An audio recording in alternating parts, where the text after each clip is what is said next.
માથિકૃતના શુભ સંદેશમાંથી પાઠ 8મો અધ્યાય કલમ 23-27 તોફાન સમી ગયું. પછી ઈસુ હોડીમાં બેઠા એટલે તેમના શિષ્યો પણ તેમની સાથે ગયા. અચાનક સરોવરમાં એવું ભારે તોફાન જાગ્યું કે હોડી મોજાથી ઢંકાઈ જવા લાગી. પણ ઈસુ તો ઊંઘતા હતા. શિષ્યોએ આવીને તેમને જગાડીને કહ્યું, પ્રભુ, બચાવો, બચાવો, અમે તો મરી ગયા. ગભરાઓ છો કેમ, ઓ અશ્રદ્ધાળુઓ? એમ કહેતા ઊભા થઈને તેમણે વાયુને અને સરોવરને વાર્યા કે તરત જ ગાઢ શાંતિ વ્યાપી ગઈ. આ જોઈને લોકોને નવાઈ પામ્યા અને કહેવા લાગ્યા, આ તો કેવો માણસ છે કે વાયુ અને સાગર સુદ્ધા એનું કહ્યું કરે છે. આ પ્રભુની વાણી છે. ઈસુની જય. વાલા ધર્મજનો, ફાધર ટર્ટુલિયને એક સુંદર વાક્ય કહ્યું હતું, the blood of the martyrs is the seed of the church. અર્થાત ધર્મ શહીદોના રક્ત દ્વારા આ ધર્મ સભાનો પાયો રચાયેલો છે, બંધાયેલો છે. મારા વાલા ધર્મજનો, જ્યારે ઈસુ સ્વર્ગમાં ગયા તે પહેલા તેમણે પોતાના શિષ્યોને કહ્યું કે તમે ધર્મોપદેશ અથવા શુભ સંદેશની ઘોષણા કરવા એક જગ્યા પર રોકાશો નહીં. યરુશાલેમ જજો, યહૂદા પ્રાંતમાં જજો, આગળ ને આગળ વધતા રહેજો, ધરતીના છેડે સુધી જજો. અને પ્રેષિતોના ચરિત્રોના ગ્રંથ પ્રમાણે ધરતીનો છેડો એટલે રોમ.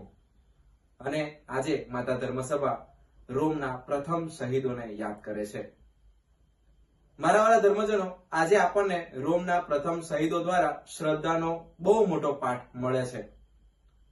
તે સમયે જ્યારે નીરો નામનો વ્યક્તિ ત્યાંનો રાજા હતો, ત્યારે આપણા કોઈ પણ વ્યક્તિ જે ઈસુપંથી હોય અને માત્ર નામ પડે કે આ વ્યક્તિ ઈસુપંથી છે, તેને યોદ્ધાઓના મેદાનમાં લાવવામાં આવતો.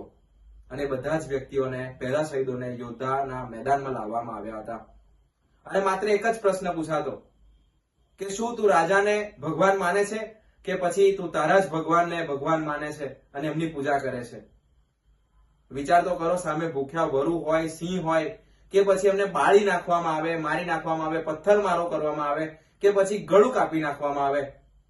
અને એવી પરિસ્થિતિમાં પણ તેઓ બીજા વિચાર વગર તરત જ કહેતા હતા, અમે ઈસુને માનીએ છીએ, અમારી શ્રદ્ધા પૂરેપૂરી ઈસુ ઉપર છે.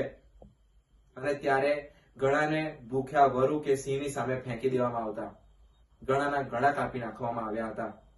અરે ઘણાને તો માત્ર મશાલની તરીકે ઉપયોગ કરવામાં આવ્યો હતો, ઘણાને બાળી નાખીને મશાલ તરીકે ઉપયોગ કરવામાં આવ્યો હતો.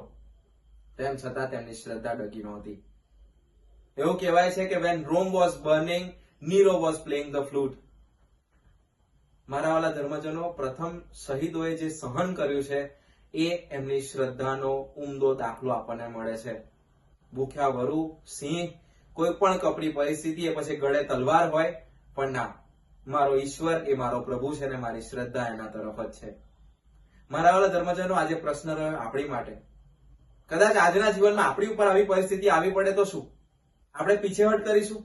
નાસીપાસ થઈશું? એ પરિસ્થિતિમાંથી ભાગી જઈશું? ના, આપણે પણ ઉભા થવાની જરૂર છે.